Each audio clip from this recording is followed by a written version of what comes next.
오늘은 어버이 주일입니다. 하나님께서 우리들을 이 세상에 보내실 때 부모님을 통해서 우리를 창조하셨습니다. 하나님이 직접 창조하시진 않고 부모님을 통해서, 그러나 그것도 하나님께서 간섭하셨기 때문에 하나님이 창조하셨다고 볼 수 있습니다. 우리의 영혼도 육체도 부모로부터 이 세상에 왔습니다. 재능과 지능과 체력, 이런 것들을 부모님을 닮았습니다. 유전됩니다. 그런가 하면은 심지어는 얼굴과 심정, 심성까지도 부모님을 닮는 것입니다. 여러분들이 혹시 성공하셨습니까? 다른 사람보다 뛰어나십니까?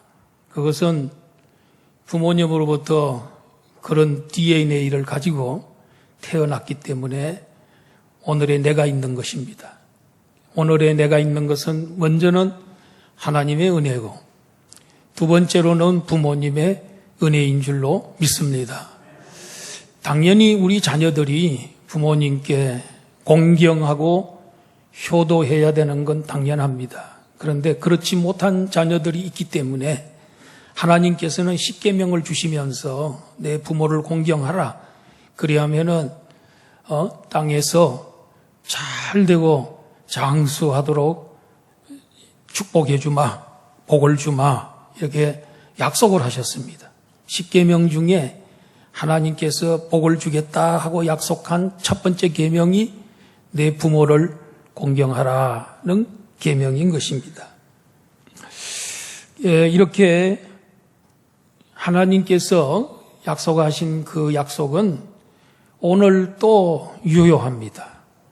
지금도 그대로 하나님께서는 효도하는 사람에게 복을 주시는 것입니다.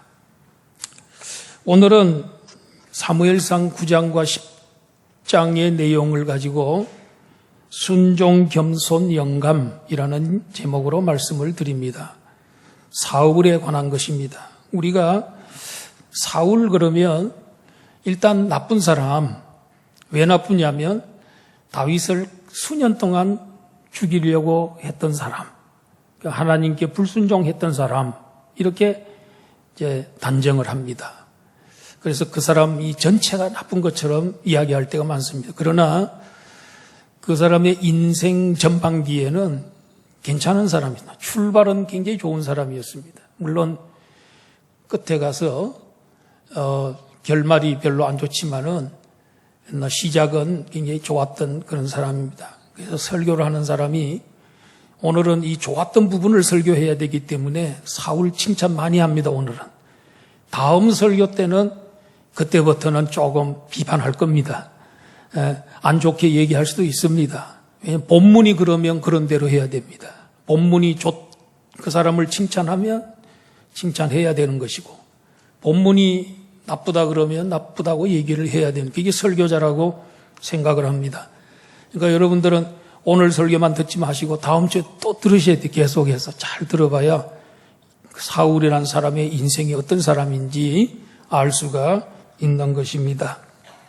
첫째로는 사울은 순종의 사람이었습니다.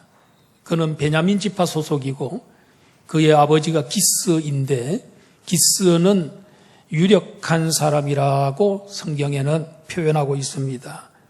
재력도 있어 보이고 권세도 있어 보이는 그런 유력한 사람입니다. 어느 날 사울의 아버지가 암나기를 잃어버렸습니다.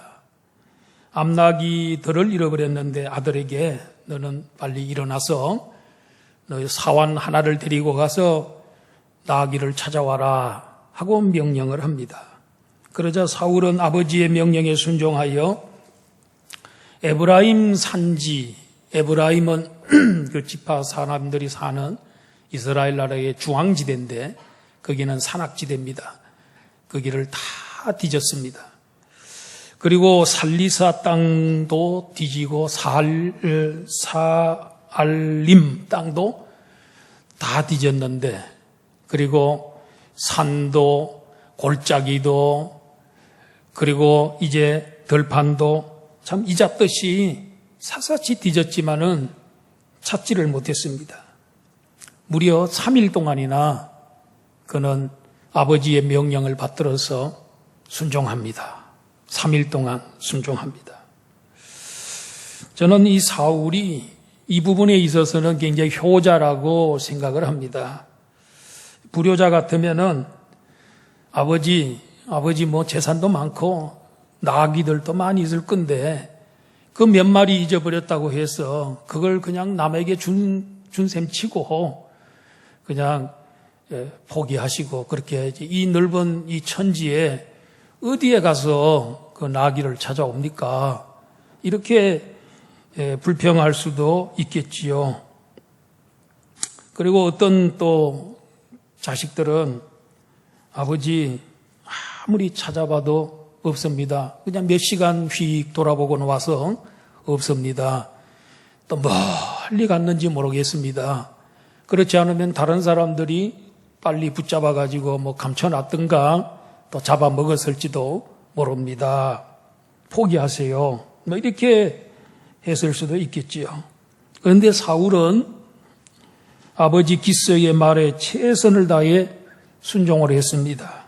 무려 3일 동안이나 온 땅을 다니며 찾아보았습니다. 만약에 오늘날의 자녀들에게 그렇게 요구한 부모가 있다면 그 자녀들이 어떻게 할까? 저는 이제 연구를 해보니까 아버지가 찾아오세요. 아버지는 하지 않으면서 왜 나만 시킵니까? 뭐 이렇게 첫마디로 싫어요 하는 자녀들이 있지 않을까? 물론 다 그런 건 아닙니다. 사울처럼 묵묵히 즉시 나가서 참 3일 동안 찾을 때까지 찾는 자녀도 있을 것입니다. 성경에서 최고의 효자가 누구겠습니까? 말할 것도 없습니다. 예수님입니다. 예수님은 겟세마네 동산에서 십자가를 지기 몇 시간 전에 겟세마네 동산에서 밤새워 기도하시면서 아버지여 이 죽음의 잔을 내게서 옮겨 주시옵소서. 죽지 않도록 이 잔을 내게서 지나가게 하옵소서. 예수님 3번씩이나 간절히 눈물로 통곡하며 기도하셨고 끝에 가서는 기도 때마다 그러나 나의 원대로 마시고 아버지의 원대로 하옵소서. 내 뜻대로 마시고 아버지 뜻대로 하옵소서. 내가 십자가 지겠습니다. 십자가에 달려서 제가 죽겠습니다. 이렇게 끝에 가서는 승복을 하고 주님 뜻에 승복하는 그런 아들. 여러분, 예수님은 죄도 하나도 없는 그런 분이 하늘 영광 보좌를 부리고 이 땅에 오셔서 죄도 없는 분이 온 인류의 죄값 다 짊어지고 하나님의 어린 양으로서 십자가에 달려서 돌아가셨어요. 피 한 방울 남기지 않고 다 땀 한 방울 남기지 않고 다 흘리시고 돌아가셨습니다. 우리를 위해서, 저를 위해서, 여러분들을 위해서 생명을 바꾸신 겁니다. 우리가 달려야 되는 십자가에 그분이 대신해서 달린 겁니다. 하나님의 입장에서 보면 정말 이 예수님이야말로 하나밖에 없는 독자입니다. 그 독자가 십자가에서 죽으실 때에 엘리 엘리 라마 사박다니 나의 하나님 어찌하여 나를 버리셨나이까. 버림받는 그 아픔, 그런 것들은 우리가 상상을 할 수가 없지요. 그 효자입니다. 근데 예수님의 이 십자가의 죽음의 이 모형이라고 할 수 있고 예표라고 할 수 있는 그 인물이 누구겠습니까? 그게 이삭입니다. 이삭. 아브라함이 100세에 낳은 아들 이삭을 하나님이 어느 날 저 모리아 땅에 데리고 가서 네 사랑하는 아들 독자를, 하나님도 독자 예수님이죠. 독자를 내게 번제로 바쳐라 그랬습니다. 그리고 가가지고 장작을 올려놓고 불 붙이려고 장작을 다 벌려놓고 이제 마지막으로는 아들아, 하나님께서 너를 제물로 바치기를 원하신다. 하나님이 그렇게 원했다. 어떻게 할래? 저를 묶으세요. 그래서 그 이삭을 결박하고 또 이삭이 스스로 장작더미에 올라갔다고 봅니다. 왜냐하면 예수님 십자가 지실 때 자기 스스로 십자가의 길로 골고다 언덕까지 올라가셨으니까 스스로 올라갔다고 생각이 됩니다. 물론 여러분, 이제 하나님께서 아브라함이 죽이려 할 때 멈추게 하시고 또 다른 짐승을 대신해서 제물로 바치게 하고 이삭은 살아났죠. 그러나 이삭의 그 심정, 부모님께 순종을 끝까지 하겠다는 그 아름다운 마음, 그 마음, 순종의 마음, 그걸 하나님이 읽으신 거죠. 그래서 하나님이 아브라함에게 엄청난 복을 주셨대요. 내가 너에게 복 주고 복 주며 번성케 하고 번성케 하겠다. 하늘의 별처럼 땅의 모래알처럼 많은 후손이 있게 할 것이다. 그리고 이 가나안 땅을 줄 것이다. 너희들에게. 그리고 너희들은 천하 만민에게 복덩어리가 될 것이다. 이런 엄청난 복을 주셨던 것입니다. 이후에 이렇게 순종했던 아버지 아브라함에게 효도했던 이 이삭은 그 후에 어떻게 됐습니까? 하는 일마다 잘 되게 해주셨습니다. 우양이 많게 하셨습니다. 흉년인데도 그 해에 농사를 냈는데 100배의 수확을 거두게끔 해주셨습니다. 그리고 하나님께서 우물을 파기만 하면 물이 막 솟아나게끔, 다른 사람이 파면 나오지도 않는 네게브 그 지역에 물이 막 솟아오르는, 파면 팔수록 파는 곳마다 솟아오르는 이런 복을 그에게 허락해 줬지요. 하나님이 함께함으로 인해서, 여러분 이렇게 이삭이라고 해서 어려움이 없었던 건 아닙니다. 어떤 때는 흉년이 들어서 애굽으로 내려가서 또 바로 왕에게 마누라를, 아내를, 사라가 아니 리브가를 뺏길 뻔도 할 적도 있고 어려움이 있습니다. 성도들에게 어려움이 없는가 아닙니다. 그러나 하나님은 항상 형통하게 해준, 동행하심으로, 하나님이 어려울 때도 함께 해주심으로 형통하게 해주신 줄로 믿습니다.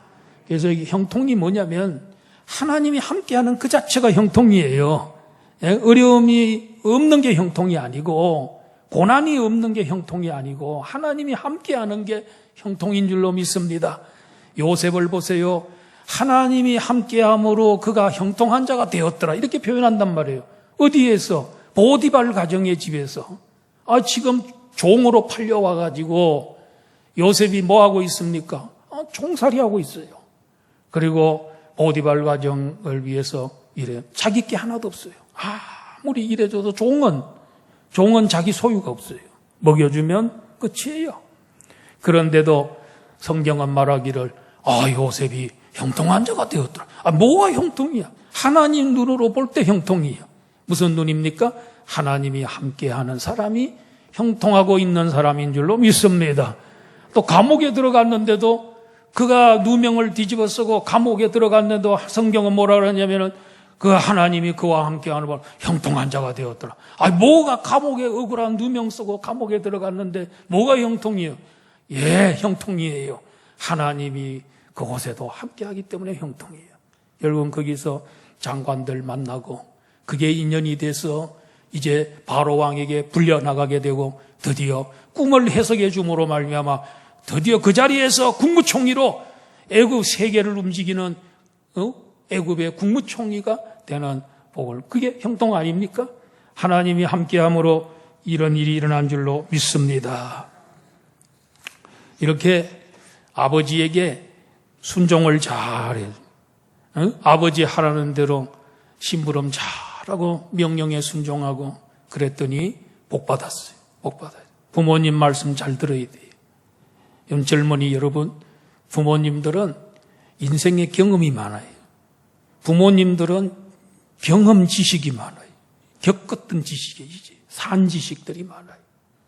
그렇기 때문에 부모님 말씀은 내가 생각할 때 아닌 것 같아도 순종하면, 그대로 들으면 좋은 일이 있는 거예요. 좋은 일이 있어요. 그리고 이 사울은 아버지께도 순종하였지만은 사무엘 선지자를 만나게 됐는데 그 선지자에게도 순종하고 하라는 대로 그대로 했습니다.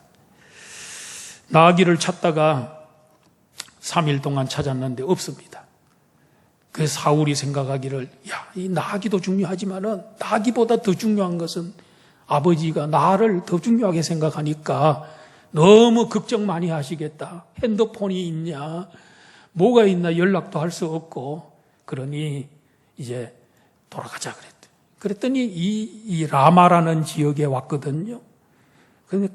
근데 이 사환이 뭐라 그러냐면은 이 동네에 존경받는 선지자, 예언자 한 분이 계신데 그 예언자를 만나고 가십시다. 그 예언자는 말을 하면 하나도 그의 말이 땅에 떨어지지 않고 말하는 것마다 그대로 되고 기도하면 다 응답되고 그분이 예언한 것은 다 성취되고 그런 분이 계시니 그분을 만나고 가십시다.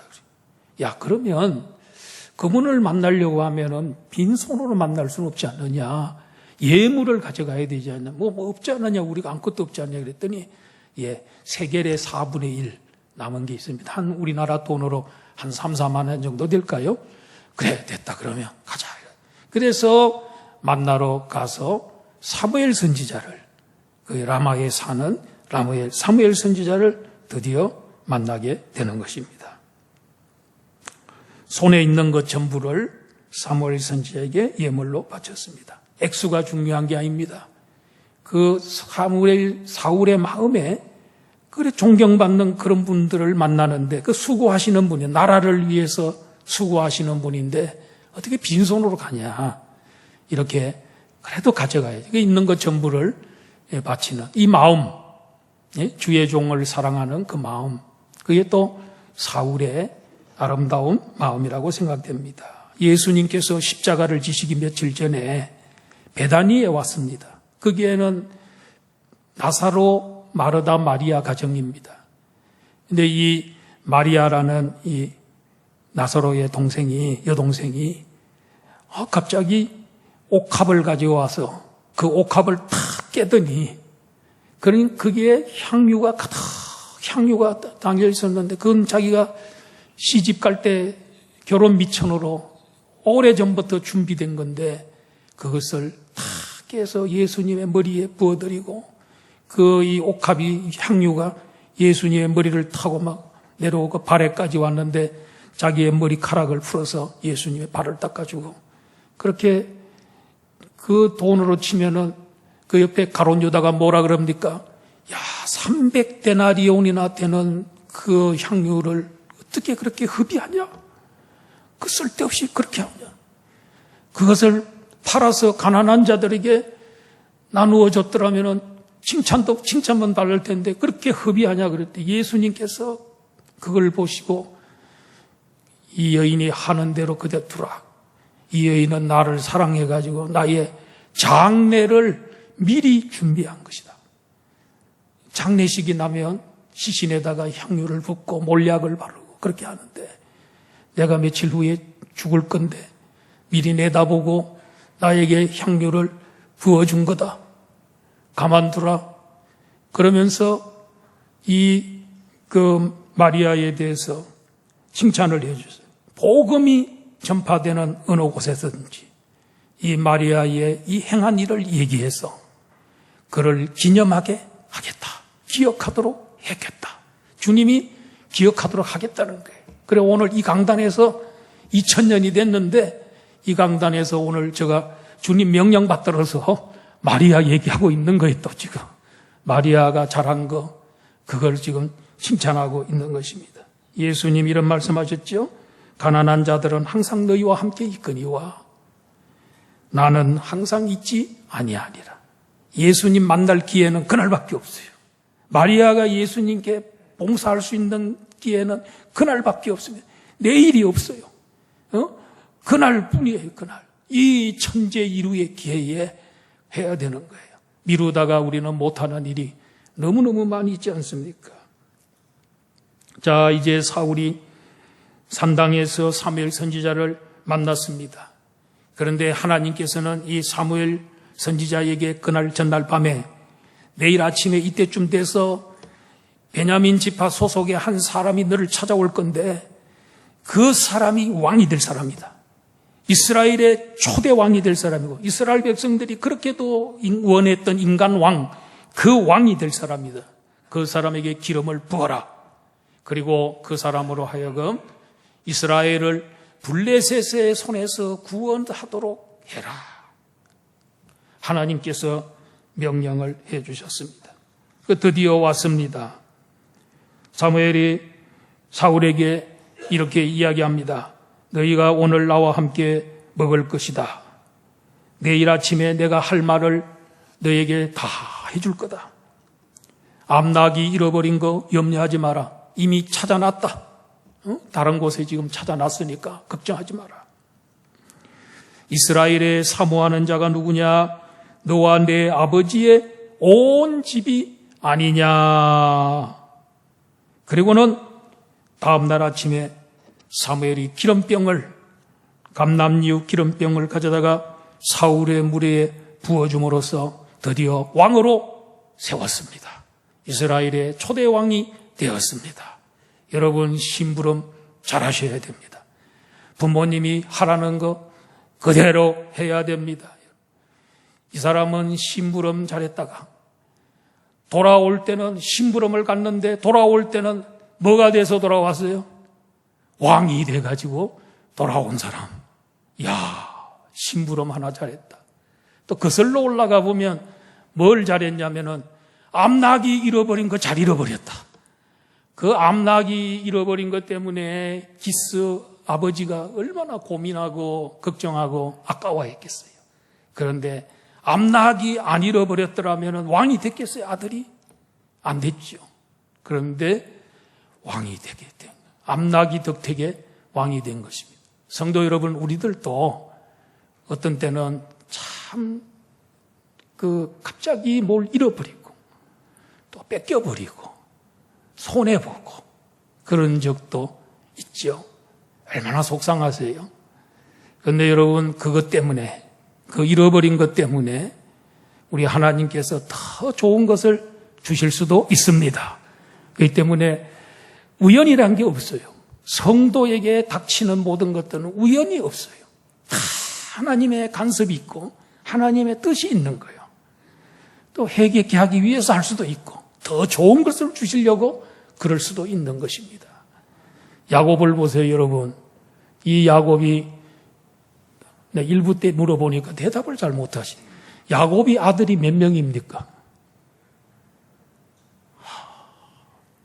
자, 다시 시작.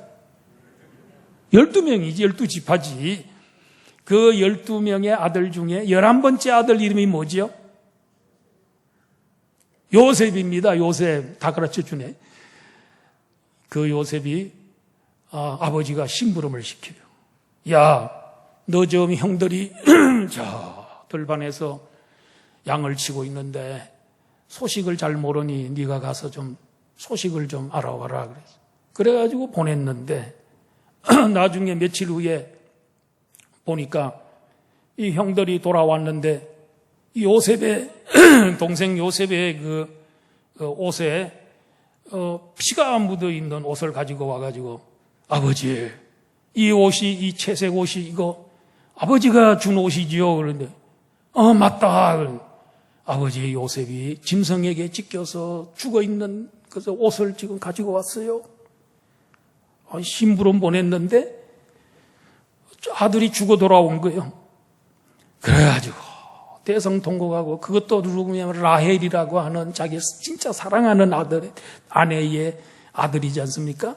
그 요셉 베냐민하고 둘이 그렇게 이제 사랑했는데, 그건 죽은 줄 알고 그냥 늘 슬퍼하면서 20년 세월을 보낸 거예요. 그런데 이 동생을 죽이진 않고 옷만 벗기고, 그리고 이 동생을 저 미디안 사람에게 팔아서 이 미디안 사람들이 애굽의 보디발 장군의 집에 종으로 들어가게 한 거예요. 그래 그곳에서 13년 동안 종살이, 감옥살이 13년. 그리고 7년 흉년이 들었는데, 참 풍년이 들어왔을 때 애굽의 큰 나라를 살려냈어요. 요셉이 하나님이 함께 하심으로 애굽을 살려낸 거예요. 풍년 들었을 때 곡식을 창고에다 모아놨어요. 7년 흉년이 올 때 풀었어요. 그런데 이 흉년이 애굽에만 온 게 아니고 가나안 땅까지 흉년이 온 거, 그때에. 먹을 것이 없어서 아버지 야곱이 얘들아 애굽에 가면 양식이 있다고 하는데 돈을 주고는 사와라. 그래서 아들들 보냈습니다. 아들을 보냈는데 그 양곡 모든 총책임자가 국무총리 요셉이 담당해요. 반드시 요셉을 만나야 살 수 있는 거예요. 그래서 딱 보니까 형들. 그래서 형들은 동생인 줄 모르지. 형들이 와 있는 거예요. 보면 딱 보니까 알겠어요. 지금 한 20년 세월이 지났거든요. 그런데 나중에는 정을 어떻게 참을 수가 없어가지고 나중에 몇 차례 왔을 때 내가 당신들의 동생 요셉이라고 얘기하는 거예요. 그래 베냐민도 동생 보고 싶은데 데려오라 그러고 이래가지고 나중에 알게 됐는데 그 아버지에게 얘기를 하니까 야 우리 아들 죽은 줄 알았는데 아들이 국무총리가 애굽의 국무총리가 됐거든요. 아들 잘 잃어버린 거지. 심부름 잘 보낸 거지. 아들 잘 잃어버렸지. 잃어버린 아들이 국무총리가 돼서 이민을 다 70명이 이민을 또 가게 되지 않습니까? 거기에서 430년 살다가 모세를 통해서 해방되어서 나온 게 출애굽 사건 아니겠습니까, 여러분? 자, 이렇게 잃어버렸다고 해서 다 이렇게 나쁜 것은 아니다. 그래서 여러분 이 사무엘 선지자, 이 선지자를 존경하고 그러면서 이제 그 후에 어떻게 됐냐면은 이제 네가 집으로 가다 보면은 이런 사람을 만난데 나귀 잃어버린 것을 찾았다고 말해주는 사람이 있을 거다. 또 사람들을 만나는데 떡 2덩이도 줄 거다 했는데 사무엘 선지자 얘기한 대로 다 그대로 성취가 되는 거예요. 사울이 사무엘 선지자를 존경하고 예물을 드리고 순종하였더니 기름 부음을 받아 왕이 되었고 잃어버렸던 나귀도 찾고 또 떡도 이렇게 또 섬김받는 역사가 일어났습니다. 우리는 부모님께도 효도해야 되지만은 윗사람, 영적으로 윗사람, 나이적으로도 윗사람 이런 사람들을 공경하고 순종하고 도와주면 복받는 줄로 믿습니다. 잘 되고 장수하는 복을 받는 줄로 믿습니다. 순종해야 됩니다. 두 번째로는 사울은 겸손의 사람이었습니다. 9장 2절에 보니까 사울은 준수한 소년이라고 소개합니다. 준수하다는 말은 재주가 많고 또 슬기롭고 그리고 풍채가 빼어나다 이런 뜻입니다. 키가 모든 사람들보다 어깨 위는 더하더라. 굉장히 큰 거지요. 딱 전 국민 다 모아놓고 딱 사울 찾아라 그러면 제일 큰 사람 딱 보면 그게 사울입니다. 아버지가 유력한 사람이지요. 또 준수하지요. 키도 크지요. 딱 보면 인간적으로 보면은 이 왕 제목감입니다. 왕 제목입니다. 그대로 딱 맞는 사람입니다. 그런데도 불구하고 그는 그것 때문에 교만하지 아니하고 참 겸손했습니다. 사무엘 선지자가 하나님께서 너를 왕으로 선택했다 이렇게 했을 때 뭐라고 대답하냐면 9장 21절 뭐라 그럽니까?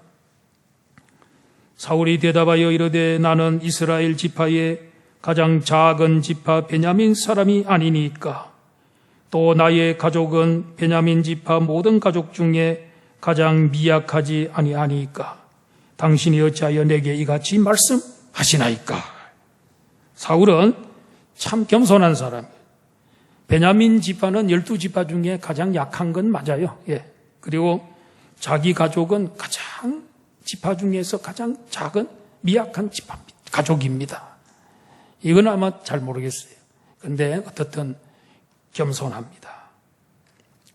이렇게 기름 부음을 받은 것과 성령 충만 받은 것에 대해서 숙부가 물었을 때도 자랑하지 않아요. 자기가 이체 말하지 않아요. 왕이 된 것도 얘기도 안 하고 자기 자랑 안 하는 사람이지.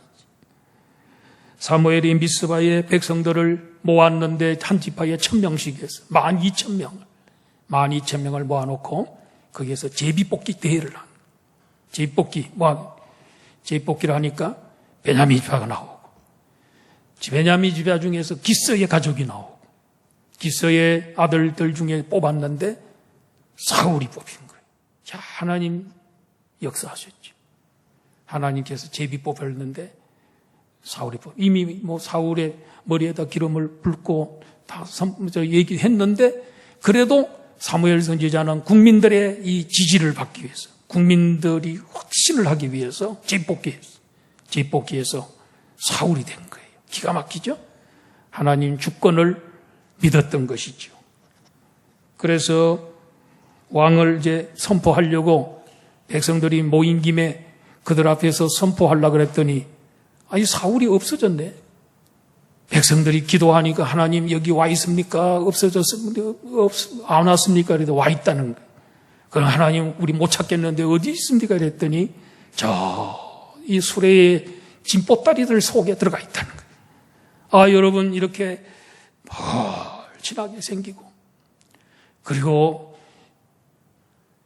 제비뽑기를 통해서 당당하게 당선되고, 이렇게 됐으면 다 이렇게 어깨 펴고 나와야 되는데, 진보다리 속에 숨어서 내 같은 게 어떻게 왕이 되냐 하면서 그가 숨어 있었다는 거죠.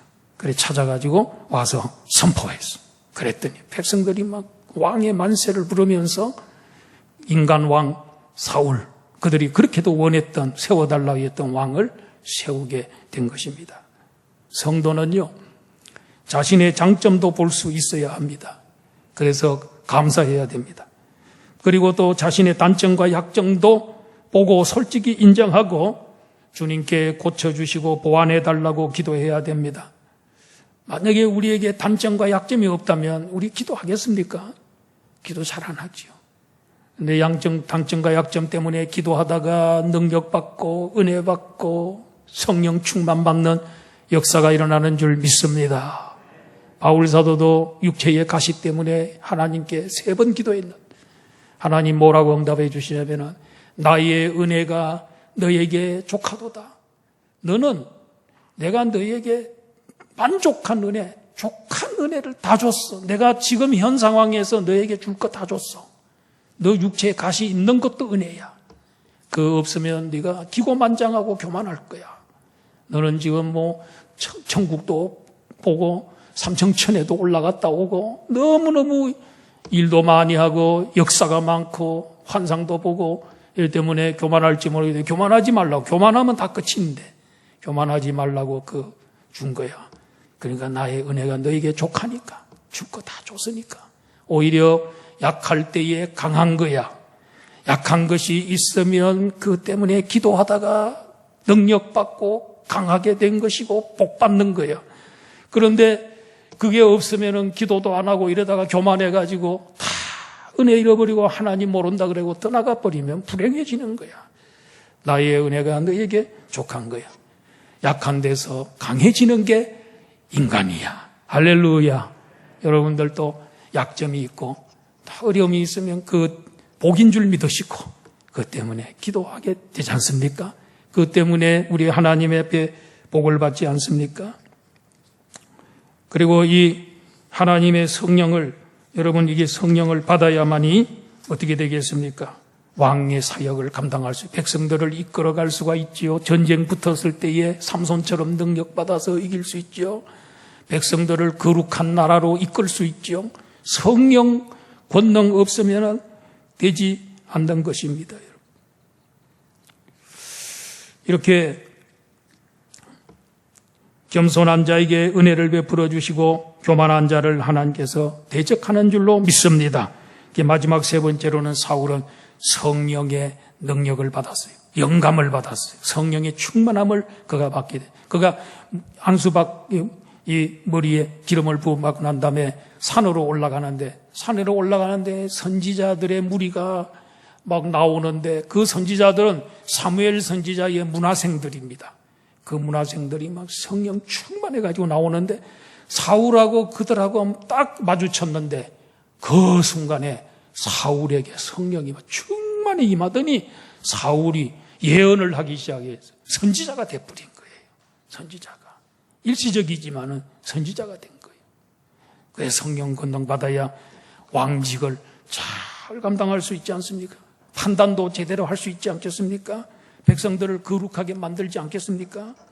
그리고 난 다음에 하나님의 영이 임해야 또 예언도 할 수 있잖아요. 말씀 잘 전할 수 있고 자녀들은 예언하고 청년들은 환상을 보고 또 어른들은 꿈을 꾼다 그러지 않았습니까? 성령 충만해야 담대히 복음을 전할 수 있는 줄로 믿습니다.